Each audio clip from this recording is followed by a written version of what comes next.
waxaan maqlayay eedayn badan iyo ereyo badan oo guux badan kiciisay amni xumada gobolka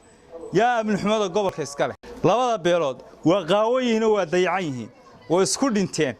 aqli badan oo kala diray waa dadkuna waa daawanaya waxa moodaa dawladda Soomaaliland in arbitra ka taarinta ma gudaha yimid wuxuu yiri 7 casho qiyaad iyo baharsay kula soo tashadeen beelahoodii intuu dhaariyay ruboodna ha soo celiyeen si gacmaha la isugu saaro way soo noqdeen 7 casho iyagoo soo tashada halkii labada beelood la kulmi lahaa waxay ku soo heshiiyeen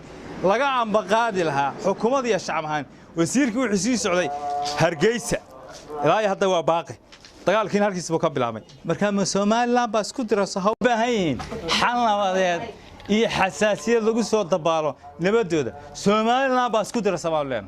Soomaaliland baa ka dambaysa Soomaaliland annagana cadeynaa sida ay u dhaqmayaan Soomaaliland waxay Soomaaliland ku cadahay inay kiiskan lu ku leedahay awood military leedahay awood dawladeed awood siyaasadeed awood dhaqaale leedahay laba beelood baa diray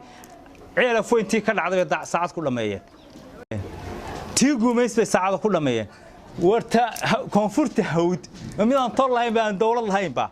yaa la sugayaa Soomaaliland halka ay ka gaabisay hawsheedii wasiir baa loo oranayaa waa nabadayn wasiirku dawladda iyo ciidan mid inta ku dhimatana iyaga liiska u qornaa iyaga dhimashada dhaawac Soomaaliland baan u qornaa